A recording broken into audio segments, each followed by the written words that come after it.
Usman Sahib in this discussion. Usman, there's also, what Ali Sarwar Naqvi Sahib is saying. Of course, it's important and religious. Of course, we know that Umrah in the month of Ramzan with the last Ashra, of course, that is a part and a huge part of the visit. But in terms of, like Naqvi Sahib is also saying, there is a long-standing relationship. There is also, brotherly relations with Saudi Arabia. To what end do you think we can gain from this kind of collaborative effort in different areas? It's an excellent way to put it. The importance of Saudi Arabia to Pakistan's economy and vice versa is very significant. And the way that the government envisages economic resuscitation is through a vehicle known as SIFC. And in the SIFC, the prioritization is given to large government-to-government investment from the Gulf countries, above all from Saudi Arabia and the UAE.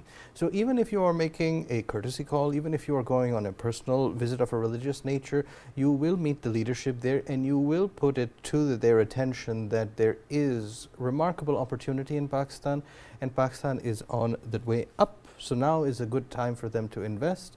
As Naqvi Sahib had mentioned, the refinery and other projects. And at the same time, you want to reinforce the people-to-people relationship too. The Saudi government and its leadership have had long-standing ties with the people who are in power today. And similarly, there is a very large Pakistani diaspora in Saudi Arabia, which is a large source of remittances and therefore of foreign exchange. That aspect should also be kept in mind. So given the positivity of Saudi-Pakistan relations, it is only natural that when you visit like this, you would have other things in the back of your mind that are also of import to both countries. Right. Usman, there's also the team that has gone with the Prime Minister. It's also, we have the Finance Minister with him also. So with regard to that, I'm just saying that, the SIFC, of course, is going to be primarily facilitating this also. But as far as expediting these projects are concerned, that Naqvi Sahib mentioned, in terms of consultation, which can then lead to real investment, it's a great opportunity in that regard, no? I agree with you that in order to make large-scale investments of the sort that are envisaged under the SIFC, you really need to do due diligence, and you need to make sure that both parties are satisfied with the ex-ante preamble, that is all the things that you want in ground already before you invest, as well as the ex-post things such as arbitration, dispute resolution, and those sorts of things.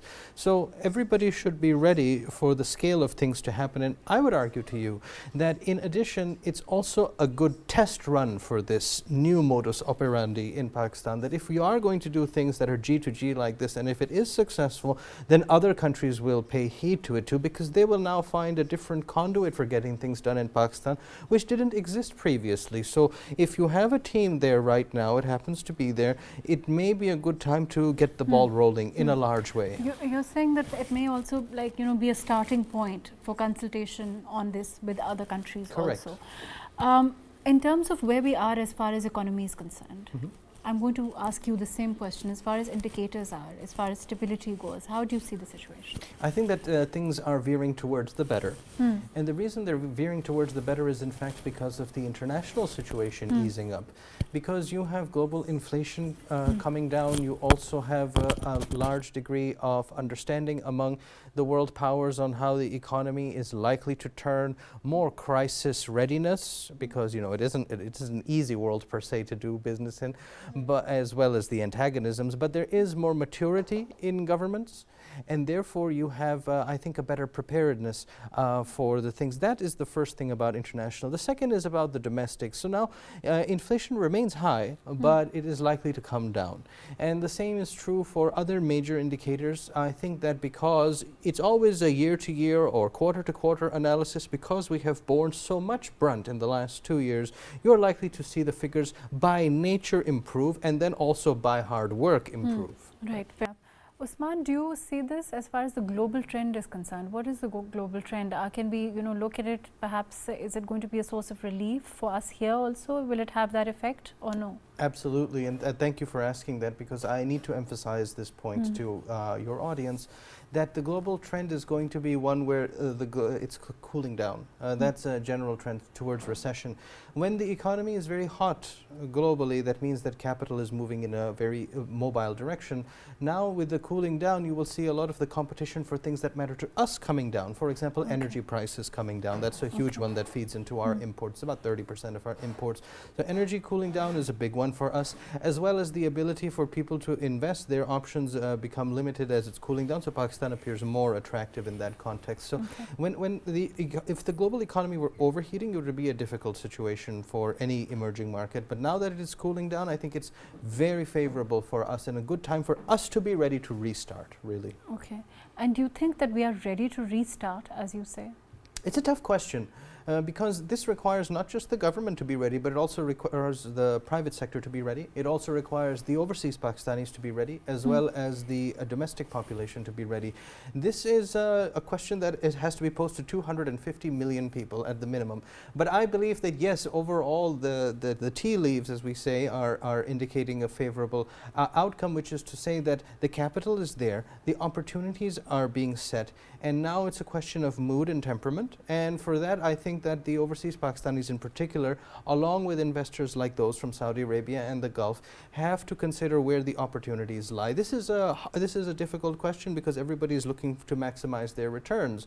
So that's how markets work, lots of mixed signals. But I think that overall, if you ask me overall, I think that it is a good sign. Are we working on those factors? And domestically, are we, again, this has to translate out of country when you see the domestic investor also feeling that confidence, right? Do you think that we're perhaps going in that direction? You've really hit the nail on the head in the sense that you're saying it's not just about the foreign investors, but also having a domestic confidence in it. And I agree, the charity begins at home, but the investment also begins at home. And if you wanted to muster the Pakistani people towards one major project, you can do it. We have a young population, we have a driven population, a spirited people. And so if we made the economy the #1 priority without inhibitions, we would accomplish a stellar economy. And I know this to be a fact, and is not just my aspiration. But the thing is, every society has competing and conflicting values. So we also have to take care of security. We also have to take care of toxic neighbors. We also have global problems that afflict us personally at a personal level, for example, what is happening in the Middle East. And at the same time, we want to have a robust economy, so we have to then realize how much of each we can accomplish, and at times they are at cross purposes. I would argue to you that the economy should be the #1 thing, but then I also have sympathies towards ideological tendencies or towards societal well-being or towards other things that are of equal import. And the same problem doesn't just afflict us. It is also a problem in America. It is also a problem in China and India and in other countries. So right now we are seeing basically a great trend that is happening from Western economic power towards a multipolar, but particularly towards the East. And the West isn't making this easy for anyone. And all of the Western projects, as for example, the Russo-Ukrainian war or what's the genocide happening in Palestine, these are all the undoings of Western projects that were never completed. So because they're making it so hard for this transition to happen in our part of the world, which was historically the global center of economic gravity and is once again becoming the center of economic gravity, it's not being made easy for us. And a lot of the problems that we deal with are legacies of either Western incomplete projects or colonialism, and I mean economic neocolonialism, right? All of these things weigh down on us. So this transition, the momentum of history is on the East side. That includes Pakistan. But it ain't going to be easy getting there, and that's the problem. So when we plan for our economy and we make economy the #1 thing, we have to make sure that it is attained and then sustained. It isn't just a one-time thing that you hit a certain GDP target and you're done. In fact, you have to ensure that that prosperity lasts generation from generation. That has been the historical model in Pakistan. If I take you back 2,500 years, that's exactly how things were done here. Now, if we can revive that sense of long-termism, that maturity, reconciling competing values, we can achieve what our ancestors once did, and the tide of history will be on our side.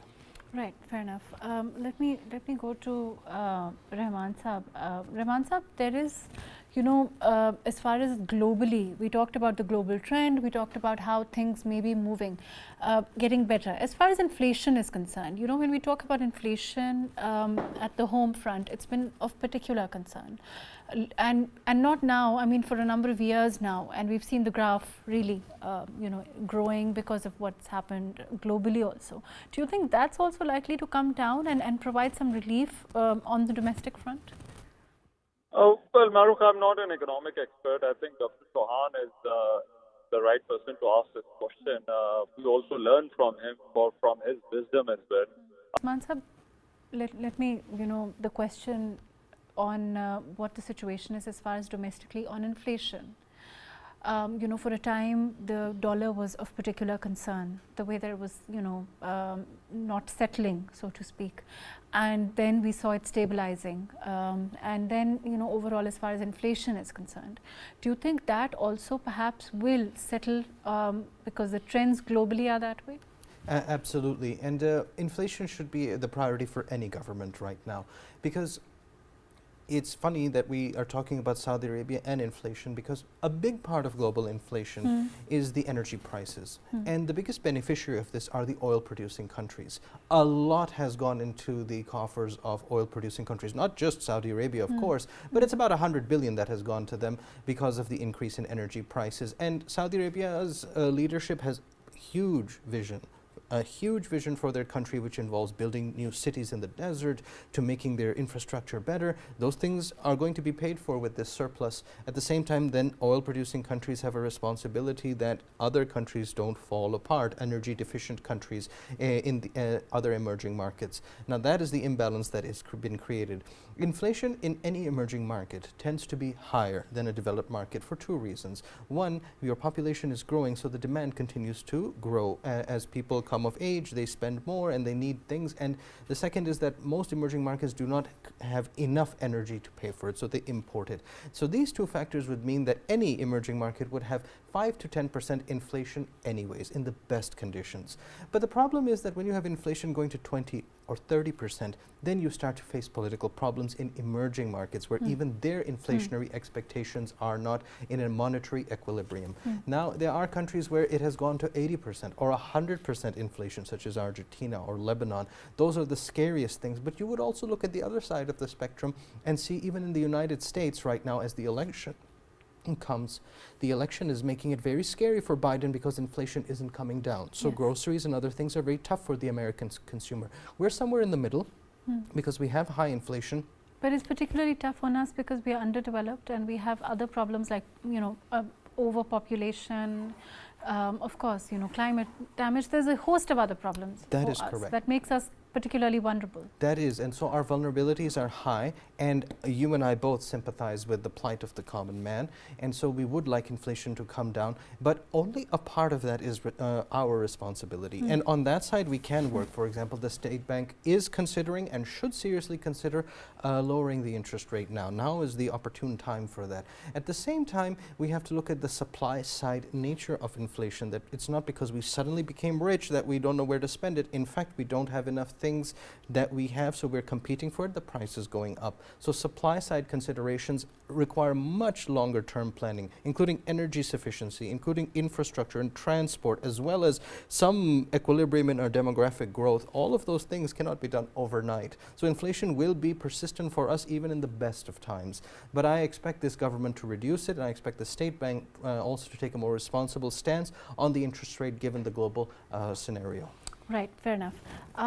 Unfortunately, that's all the time that we have. But overall, of course, the visit of the Pakistan delegation led by the Prime Minister, Shehbaz Sharif Saab, and is going to, of course, be going for Umrah, but also, of course, our long-standing ties with Saudi Arabia with a view to economic collaboration on a variety of areas remains on the cards, has always been on the cards. And let's hope that we can build on that, that we can actually have some kind of long-term agreements that will benefit Pakistan in the long run. Thank you so much for joining us today on Perspective.